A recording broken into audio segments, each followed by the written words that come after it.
안녕하십니까? 오늘부터는 제가 사랑하는 요한복음에 관해서 여러분과 함께 말씀을 나누면서 은혜를 받도록 하겠습니다. 제 주변에는 신약학을 공부하신 몇 분들이 계십니다. 그런데 그들 중에 두 분이 사복음서를 공부하신 분이 계신데 그분이 다 모두 요한복음을 가지고 논문을 썼습니다. 그래서 이 요한복음은 그리스도인들에게는 굉장히 사랑받는 책입니다. 저도 사복음서 중에서 제일 사랑하는 책이 바로 요한복음이기 때문에 이 요한복음의 그 매력이 굉장히 크고 요한복음을 알면 알수록 우리가 예수님의 그 신령한 모습을 더 깊이 이해하게 됩니다. 그래서 이번 한 기 동안에 저희는 앞으로 이 요한복음의 그 아름답고 달콤한 맛을 함께 나누는 시간을 갖도록 하겠습니다. 오늘은 그 요한복음이 과연 어떤 책인가, 이 요한복음에 대해서 제가 여러분에게 간단히 좀 소개를 하는 그런 시간을 갖도록 하겠습니다. 이 요한복음은 크게 두 개로 구성이 되어 있습니다. 물론 1장 1절부터 18절을 우리가 서론이라고 부릅니다. 왜냐하면 그곳에 나오는 모든 단어들이 다시 이제 본론 1장 19절부터 마지막에 계속 반복이 되기 때문에 1장 1절부터 18절은 아마도 사도 요한이 이 복음을 어떤 책인가를 소개하기 위해서 쓴 것처럼 그렇게 느껴집니다. 그리고 1장 19절부터 그리고 11장까지를 저희는 기적의 책이라고 부릅니다. 이곳에는 사도 요한이 복음의 그 깊은 의미 그리고 예수님의 그 신성을 소개하는 데 합당한 7개의 엄선한 기적들이 등장하게 됩니다. 그 기적들을 보면은 2장에는 물을 포도즙으로 만든 이야기, 그리고 4장에는 왕의 신하의 아들을 고친 이야기, 5장에는 38년 된 중풍병자를 고친 이야기가 나오죠. 그리고 6장에는 오병이어와 예수님께서 물 위를 걸으신 이야기가 그곳에 등장하고 있습니다. 그리고 6번째 기적은 9장에 날 때부터 소경된 사람을 흙을 반죽해서 그 눈에 바르고 실로암 못에 보내서 씻게 함으로 고치는 이야기가 나오고, 그리고 11장에는 나사로를 살리는 부활의 이야기가 등장하므로 그것이 기적의 절정을 이루고 있습니다. 물론 21장을 우리가 그곳에 이제 물고기 153마리를 예수님께서 잡게 하시는 기적이 나오기는 하지만은 오늘날 이 요한복음을 연구하는 많은 분들에게는 요한복음 21장을 부록으로 생각하기 때문에 요한복음 자체에는 기적이 7개만 등장하는 셈입니다. 그리고 두 번째는 영광의 책이라고 불러요. 그것은 요한복음 12장부터 21장인데 이곳은 예수님의 죽음과 고난과 부활, 이것을 다 영광이라고 불러요. 그것을 왜 영광이라고 부르는가? 요한복음 12장 23절에 보면은 예수님께서 자기가 돌아가실 때가 가까웠음을 알았을 때 이렇게 선포하십니다. 인자가 영광을 얻을 때가 왔도다. 한 알의 밀알이 땅에 떨어져 죽지 아니하면 한 알 그대로 있고 죽으면 많은 열매를 맺느라고 예수님께서 말씀하시면서 그것을 바로 영광이라고 불렀기 때문에 요한복음 예수님의 죽음과 그 고난 주간을 묘사한 이야기를 이것을 영광의 책이라고 부릅니다. 그러므로 요한복음은 기적과 영광, 이 두 가지가 섞여 있는 그런 책이라고 우리가 볼 수가 있습니다. 이 요한복음에는 몇 가지 중요한 특성이 있습니다. 하나는 무엇인지, 이 요한복음의 특성은 이 사복음서 중에서 가장 신령한 그런 책입니다. 하나님의 냄새가 인간으로 오신 예수님이지만 하나님의 냄새가 가장 강하게 느껴지는 책이 바로 이 요한복음입니다. 그래서 요한복음을 읽다 보면 우리는 바로 예수님의 그 신령한 하나님의 모습을 그곳에 느끼게 되는데, 그래서 어떤 분은 바로 이 요한복음을 독수리 눈의 복음이라 그렇게 이야기합니다. 독수리는 모든 새들 중에서 태양을 맨눈으로 직접 봐도 잔상이 생기지 않는 그런 새라고 합니다. 시력이 너무 좋기 때문에 그렇다고 하는데요. 그래서 이 요한복음은 이 인간인 요한이 하나님이신 예수 그리스도를 바라본 다음에 그 마음속에 느낀 그 놀라운 이야기, 그래서 요한일서 1장에 보면 그 하나님을 보고 듣고 느끼고 주목하여 만진 후에 그가 만난 그 하나님을 묘사한 책이 바로 이 요한복음이라고 합니다. 여러분들이 아시는 대로 디모데전서 6장 15절 16절에 보면 하나님은 가까이 하지 못할 빛에 거하시고 아무 사람도 보지 못하고 볼 수 없는 자라고 말씀을 했습니다. 그런데 바로 이 요한복음은 그 하나님을 우리에게 보여주는 그런 책인 것입니다. 바로 좀 전에 우리가 이야기한 그 디모데전서 6장에 보면 아무도 볼 수 없다 하는 그 이야기는 아마도 출애굽기 33장 18절부터 20절에 모세가 하나님이여 원컨대 주님의 영광을 제게 보여주옵소서 그랬더니 하나님께서 그 앞에 그분의 그 영광을 지나가게 하시겠다고 말씀하시면서 뭐라고 말씀하시느냐면은 그런데 내가 내 얼굴은 보지 못할 것이고 내 등만 볼 것이라고. 왜냐하면 나를 보고 살 자가 없을 것이라고 그렇게 이야기합니다. 그래서 구약 성경에는 하나님을 본 사람이 사실은 없다고 말해야 옳을 것입니다. 그런데 이 동일한 이야기가 요한복음에는 이렇게 기록이 되고 있습니다. 요한복음 14장 8절 9절에 보면 빌립이 예수님에게 아버지를 우리에게 좀 보여주시옵소서 그렇게 이야기했어요. 그런데 이것에 대해서 예수님이 완전히 출애굽기하고는 다른 이야기를 하십니다. 뭐라고 말씀하시느냐면 나를 본 자는 아버지를 보았다 그렇게 말씀하고 있습니다. 그래서 이 요한복음은 예수님이 이 땅에 오셔서 아버지를 보여주는 책이고 예수님 그 자신이 바로 하나님이신 것을 사람들에게 보여주는 그런 책입니다. 그래서 이 요한복음 1장 14절에 보면은 말씀이 육신이 되어 우리 가운데 거하실 때에 우리가 그 영광을 보았다 그렇게 이야기를 합니다. 그리고 그 영광을 보았을 때 그곳에는 은혜와 진리가 충만한 그런 분으로 묘사를 하고 있어요. 요한복음 1장 18절에도 본래 하나님을 본 사람은 없지만은 아버지 품속에 있는 독생하신 하나님이 우리에게 그 하나님을 나타내 보여주셨다. 그렇게 묘사를 하고 있는 것입니다. 그래서 이 요한복음에는 다른 책과 다르게 여호와 하나님이라고 예수님이 여호와 하나님인 것을 여러 군데에서 보여주고 있습니다. 특별히 요한복음 8장이 바로 그것을 가장 강하게 드러내는 책인데요. 요한복음 8장 24절에 보면 이렇게 말씀하십니다. 너희가 만일 내가 그인 줄을 믿지 아니하면 근데 내가 그라라고 하는 말이 헬라어로는 에고에이미 영어로는 I am 내가 바로 여호와 하나님 스스로 계시는 자인 줄을 너희가 믿지 아니하면 너희가 죄 가운데서 죽으리라 그렇게 말씀하시고 요한복음 8장 28절에 보면은 이에 예수께서 가라사대 너희는 인자를 든 후에 내가 그인 줄을 알고 그런데 그곳에 그인 줄이라고 하는 표현이 바로 에고에이미 너희가 나를 십자가에 못 박아서 죽일 때에 내가 바로 여호와 하나님 자존한 그 하나님인 것을 너희가 알 것이다. 왜냐하면 그분은 죽음 가운데 갇혀있지 않고 부활하실 것이기 때문에 그분 스스로 부활하심으로 나는 스스로 계시는 자 I am who I am인 것을 그분께서 선포하신 것이죠. 요한복음 8장 58절의 마지막으로 아브라함이 나기 전부터 내가 있느니라. 아브라함이 이 땅에 나기 훨씬 전부터 그분은 항상 에고 에이미 I am 그분은 항상 현재이신 시간의 변화가 의미가 없으신 시간을 초월하신 그런 하나님이라고 묘사를 하고 계시는 것입니다. 이런 묘사는 다른 책에는 다른 복음서에서는 우리가 찾을 수가 없습니다. 특별히 요한복음에는 에고에이미, I am 이라고 하는 표현을 앞에 쓰고 그리고 그분이 누구라고 하는 보어적인 그래서 에고에이미를 7번 선포하고 있습니다. 요한복음 6장 48절에 보면 내가 생명의 떡이다. 8장에는 내가 세상의 빛이다.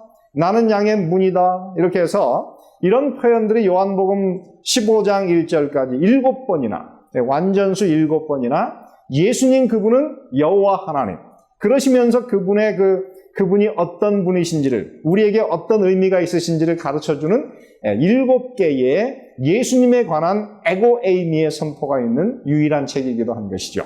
그러므로 여러분께서 이 요한복음을 읽으실 때 여호와 하나님을 만나게 됩니다. 물론 이 요한복음이 여호와 하나님만을 강조하는 것은 아닙니다. 요한복음에는 인성과 신성이 동시에 묘사가 되고 있어요. 그래서 어떤 때 보면은 이 인성과 신성이 서로 이렇게 말하자면 이 인성에 대한 진술과 신성에 대한 진술이 서로 이렇게 좀 충돌하는 것처럼 보이는 부분이 있습니다. 요한복음 10장 30절에 보면 예수님께서 나와 아버지는 하나이라 이렇게 말씀하시면서 그분이 바로 여호와 하나님, 아버지 하나님과 하나인 것을 말씀하시는 반면에 요한복음 14장 28절에 보면은 아버지는 나보다 크시다 이렇게 말씀하세요. 그것은 바로 예수님께서 인간이 되셨으므로 자신을 하나님께 죽기까지 복종하셨으므로 아버지는 예수님 그보다 크시다고 하는 이 두 가지 상반되는 모순과 같은 묘사가 요한복음 안에 존재하고 있는 것입니다. 그래서 이 요한복음에서 제일 예수님이 즐겨 사용하시는 1인칭, 단수, 자신을 묘사하는 표현은 무엇이냐면 하나님이 보내신 자 혹은 하나님의 보내신 자라고 하는 표현 혹은 보내셨다라고 하는 표현이 이 요한복음에는 49번이나 사용되고 있습니다. 근데 이 동일한 표현이 마태복음에는 한 번밖에 등장하지 않는 그래서 이 요한복음에만 상징되는 하나님께서 보내신 권위 있는 자, 하나님의 모든 능력을 가지고 오신 하나님, 그런 표현이 바로 하나님의 보내신 자라고 하는 것이고, 반대로 이 요한복음에는 인자라고 하는 표현, 마태, 마가, 누가복음에는 굉장히 자주 표현되는 예수님 자신이 쓰신 1인칭 단수, 인자라고 하는 표현이 이 요한복음에는 16번밖에는 기록되지 않고 있습니다. 반대로 마태복음에는 이 표현이 31번이나 기록되어서 마태복음에서 가장 사실은 마태, 마가, 누가 이 공관복음에서 제일 많이 예수님을 가리키는 1인칭 단수 표현이 바로 인자라고 하는 것입니다. 그래서 이 공관복음과 그리고 요한복음은 그 내용이 굉장히 많이 같은 예수님이지만 다른 모습을 사실은 묘사하고 있는 그런 것을 우리가 볼 수가 있습니다. 이 요한복음은 또한 품속의 복음이라고 이야기합니다. 왜냐하면 이 요한복음 안에 하나님의 품 혹은 예수의 품이라고 하는 표현이 이 요한복음에는 4번이나 3번이나 등장하고 있고, 그리고 그 예수님의 품속, 하나님의 품 속에 누웠던 유일하신 분이 독생하신 하나님 예수 그리스도이신데, 예수의 품에 의지하여 누웠던 자, 바로 이 요한복음을 기록하는 예수님께서 사랑하시던 제자, 그분이 바로 이 요한복음의 저자라고 하는 것입니다. 그래서 이 요한복음 안에서 예수님의 품 속의 그 따뜻함을 가장 잘 묘사해주는 사랑의 복음이기도 한 것입니다. 저도 어릴 적에 제 막내 여동생이 이제 서울에 갔을 때에 어머니 품에 비어있을 때 한번 어머니 품에 누운 적이 있습니다. 제 나이가 그때 8살이었는데 그때 그 어머니의 그 품이 얼마나 좋은지 나이 들어 누우면서 제가 그때 처음으로 느껴본 적이 있습니다. 이 요한복음에는 바로 아버지 하나님의 그 품 속의 따뜻함이 가장 잘 묘사되는 그런 책인 것입니다. 그래서 요한이 제일 즐겨 사용하는 단어가 무엇이냐면은 사랑이라고 하는 단어예요. 이 사랑이라고 하는 단어가 이것뿐만 아니라 요한일서에 넘치게 많이 묘사가 되어 있는데 요한복음에만 사랑이라는 단어가 56번 사용되고 있는데, 반면에 이 동일한 단어가 마태복음에는 14번밖에 묘사가 사용되어 있지 않습니다. 그러므로 우리는 이 요한복음을 통해서 하나님 아버지의 그 크신 사랑이 어떤 것인지를 우리는 잘 이해할 수 있는 그런 책이기도 한 것입니다. 그래서 요한복음 3장 16절에 보면 하나님이 세상을 이처럼 사랑하사 독생자를 주셨으니, 예수님을 우리에게 내어주신 것은 바로 하나님의 사랑이라고 하는 그런 것을 우리가 알 수 있고요. 이 동일한 표현이 동일한 하나님의 사랑을 느낄 수 있는 것은 바로 예수님의 십자가라고 하는 그 사실은 로마서 5장 8절에도 동일하게 기록되어 있습니다. 우리가 아직 죄인 되었을 때에 그리스도께서 우리를 위하여 죽으심으로 하나님께서 우리에게 대한 자기의 사랑을 확증하셨다고 하는 이 동일한 묘사가 그곳에 기록이 되어 있습니다.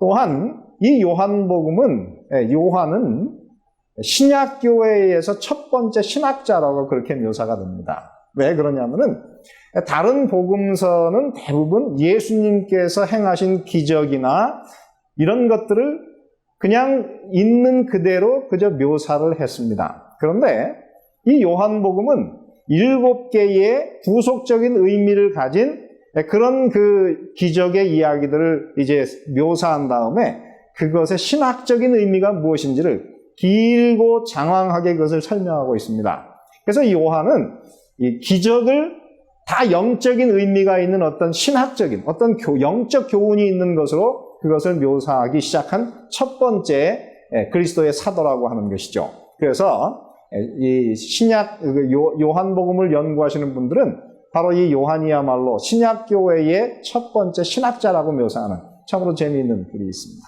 이 요한복음은 또 어떤 이 공관복음, 마태, 마가, 누가복음과 비교해서 좀 달라요. 제가 한번 대강 찾아보니까는 공관복음과 겹치는 이야기는 사실은 3가지밖에 없습니다. 첫째는 물고기 2마리와 보리떡 5개로 5,000명을 먹인 이야기가 사복음서 전체에 다 기록되어 있어요. 요한복음에도 6장에 기록되어 있습니다. 그리고 예수님께서 갈릴리 바다 위를 물 위를 걸어서 제자들에게 온 이야기가 다른 복음서에도 다 기록되어 있고 요한복음서에도 기록이 되어 있습니다.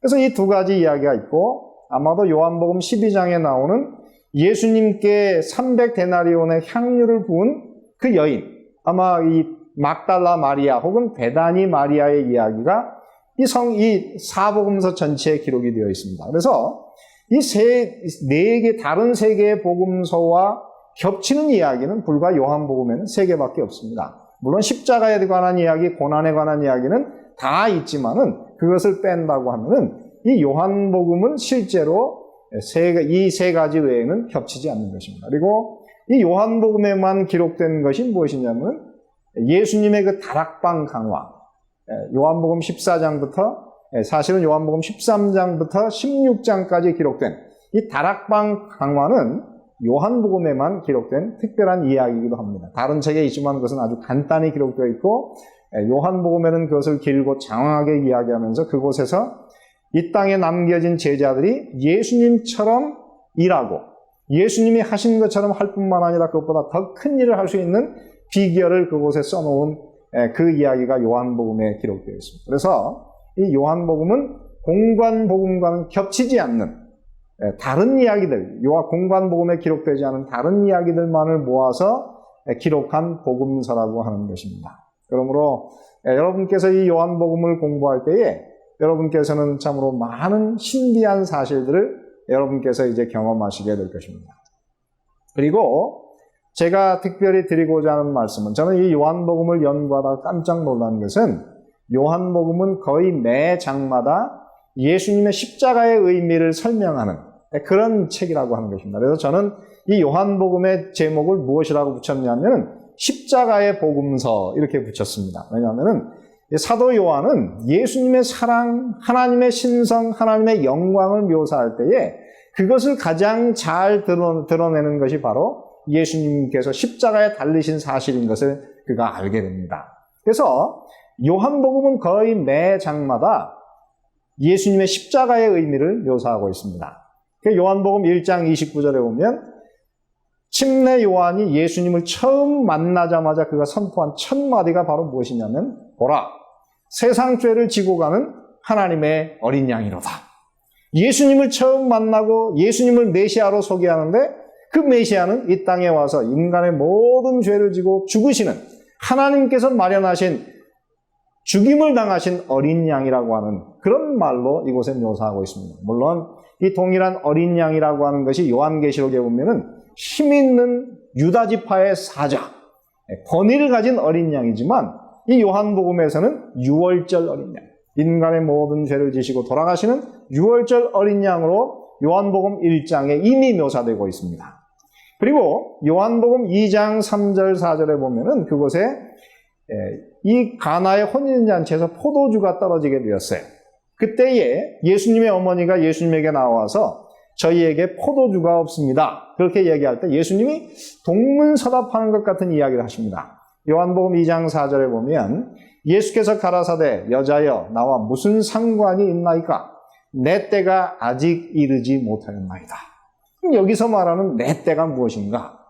바로 이 예수님은 마리아에게서 포도주가 없다고 하는 말을 통해서 예수님은 그가 죽었을 때에 그들에게 진정한 음료가 되는 당신의 보혈, 그분의 죽음을 통해서 생기는 언약의 피가 그들에게 필요한 진정한 포도주요 음료라고 생각을 했습니다. 그래서 그곳에 보면은 내 때가 아직 이르지 못하였다 하는 말은 그가 죽어서 그들에게 베풀 포도주는 아직 생산할 때가 되지 않았다고 하는 예수님의 십자가의 때를 이야기하고 있습니다. 그리고 요한복음 2장 19절부터 22절에 보면 예수님께서 더러워진 그 성전을 정결케 하시면서 그때 그곳에 이렇게 묘사하고 있습니다. 너희가 이 성전을 헐라 내가 사흘 동안에 일으키리라. 근데 이 말을 그 당시에 유대인들이나 예수님의 제자들이 몰랐어요. 근데 나중에야 그 제자들이 그 의미는 예수님께서 당신의 죽음을 묘사한 것, 그의 육체의 파괴를 이야기하는 것으로 나중에 그렇게 예수는 성전된 자기 육체를 가리켜 말씀하신 것이라고 하는 사실을 나중에 깨달았다고 이 성경에 기록하고 있는 것입니다. 그리고 요한복음 3장에 보면은 이곳에 이제 예수님께서 니고데모에게 거듭남에 관해서 이야기를 하면서 어떻게 거듭날 수 있습니까? 하는 질문에 요한복음 3장 14절부터 16절에 보면 복음의 핵심을 이야기하는데 그곳에 이렇게 이야기합니다. 모세가 광야에서 뱀을 든 것 같이 인자도 들려야 하리니 이는 저를 믿는 자마다 영생을 얻게 하려 하십니다. 뱀에 물려서 죽어가던 이스라엘 백성들이 그 뱀의 독으로부터 구원을 하기 위해서 뱀의 형상을 한 그런 못으로 뱀의 형상을 만들어서 높은 장대에 달았고 그것을 바라보면 살게 되었던 것처럼 예수님께서 인류의 모든 죄를 지시고 십자가에 달려 돌아가실 때에 그 십자가를 바라보고 믿는 사람들은 바로 이 뱀의 독으로부터 구원받는 것처럼 죄로부터 용서받고 구원받을 사실을 그곳에 묘사하는 것입니다. 그러므로 요한복음 3장 16절에 하나님이 세상을 이처럼 사랑하사 독생자를 주셨으니 이는 저를 믿는 자마다 멸망치 않고 영생을 얻게 하려 하심이라. 이렇게 이 구원의 놀라운 진리를 그곳에서 선포하고 계십니다. 그런가 하면 요한복음 6장 35절에는 예수님께서 보리떡 5개로 5,000명을 먹이신 다음에 말씀하시기를 인자의 살을 먹지 아니하고 인자의 피를 마시지 아니하면 너희 속에 생명이 없느니라. 요한복음 6장은 성경 전체에서 성만찬 신학을 가장 잘 묘사한 그런 책이고 바로 예수님께서 바로 이 보리떡을 그리고 만나를 당신의 생명을 대신한 당신의 살과 피를 이야기하는 그것으로 예수님의 죽음을 묘사하고 있습니다. 그런가 하면 요한복음 7장 8절에 보면은 예수님의 형제들이 명절에 이제 왜 예루살렘에 올라가서 당신을 나타내지 않느냐 그렇게 이야기할 때 거기 예수님께서 동문서답을 하세요. 너희는 명절에 올라가라. 나는 내 때가 아직 차지 못하였으니 이 명절에는 아직 올라가지 아니하노라. 이 요한복음 7장에 나오는 명절, 그것은 바로 장막절인데 예수님께서 돌아가시기 전 한 6개월 전이었어요. 그러므로 예수님은 아직 나는 내 때가 차지 못하였으므로 이 명절에 올라가지 않는다. 그런데 이 올라간다고 하는 말은 바로 십자가에 올라가시거나 혹은 하늘로 올라가시는 것을 이야기하고 있습니다. 예수님께서 요한복음 7장 9절 10절에 보면 이렇게 말씀하신 다음에 은밀하게 예루살렘에 올라가신 사실을 기록하기 때문입니다. 그러므로 오늘 이곳에서 예수님은 다시 십자가의 그 의미를 이곳에서 이야기해 주고 있습니다. 그런가 하면 요한복음 8장 28절에도 예수께서 가라사대 너희는 인자를 든 후에 내가 그인 줄을 알고 십자가에 그를 높이 든 다음에야 그들은 예수님이 하나님인 것을 알게 될 것이라고 하는 사실을 또 이야기해 주고 있습니다. 그리고 이제 절정에 이르는 요한복음 12장 23절 24절에 보면 예수께서 대답하여 가라사대 인자의 영광을 얻을 때가 왔도다. 내가 진실로 진실로 너에게 이르노니 한 알의 밀이 땅에 떨어져 죽지 아니하면 한 알 그대로 있고 죽으면 많은 열매를 맺느니라. 예수님은 그의 죽음을 영광의 때라고 묘사하시고 그리고 그 일을 통해서 많은 사람을 구원할 많은 열매를 맺을 예수님의 참으로 그런 그 생명을 얻기 위한 그런 죽음으로 자신의 죽음을 묘사하고 계시는 것입니다. 그러므로 십자가의 의미를 이해하기를 원하신다면 우리는 요한복음을 기도하는 마음으로 깊이 연구하고 읽어야 될 것입니다. 이제 요한복음을 앞으로 이제 13번 함께 공부하시면서 우리는 무엇을 얻을 것인가? 여기에 보면은 첫째, 이 요한복음을 통해서 우리는 보지 못했던 하나님을 보고 알게 되고 만지고 느끼고 경험하게 될 것입니다.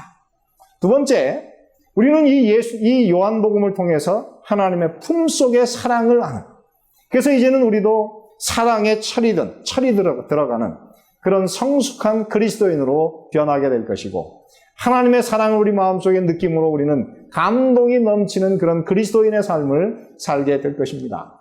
세 번째, 우리는 이 요한복음을 통해서 첫 번째 신학자, 신약교회의 첫 번째 신학자 이 요한을 통해서 우리는 신학을 하는 비결을 배우게 될 것입니다. 그리고 무엇보다도 우리는 이 요한복음을 통해서 예수님의 십자가의 의미를 경험하고 십자가의 그 깊은 의미를 깨달아 우리는 하나님의 사랑에 감사하는 진정으로 철든 그런 그리스도인으로 우리의 삶이 변하게 될 것입니다. 많은 사람들은 오늘날 예수님의 십자가의 의미를 사람들에게 어떻게 설명할 것인가? 때때로 그 십자가의 의미가 무엇이냐고 물을 때 우리는 정확한 말을 찾지 못해 우리는 어떤 때는 당황하게 됩니다. 걱정하지 마십시오. 요한복음을 연구하시면 여러분은 최소한 10가지 이상의 다른 방법으로 십자가의 의미와 십자가의 신학을 다른 사람들에게 설명하게 될 것입니다. 요한복음을 통해서 이 3달 동안에 하나님의 그 놀라운 사랑을 경험하시고 십자가의 그 깊은 신학에 깊이 빠져들어가시는 그런 경험을 가지게 되시기를 바라면서 오늘 이제 요한복음의 소개를 마치도록 하겠습니다. 다음 주에 다시 뵙겠습니다. 은혜로운 시간 되셨습니까? 더 깊은 말씀 연구를 위해서 저희 오늘의 신앙TV 방송은 메시아라는 책자를 무료로 준비했습니다. 우리의 소망 되시는 예수님의 전생애를 다룬 이 책은 이미 오래전에 미국 국회의사당 도서관에 예수님의 생애에 대해 가장 탁월하게 묘사한 책으로 선정하여 보관하고 있습니다. 이 책은 세계 거의 모든 나라에서 읽혀지고 있는 베스트셀러인데 이 책을 인기 작가인 제리 토마스가 현대적인 감각과 언어로 좀 더 간결하게 정리하여 메시아라는 책으로 새롭게 내놓았습니다. 이 책을 통하여 예수님의 교훈의 의미와 시대를 뛰어넘는 놀라운 영적 통찰력을 얻게 될 것입니다.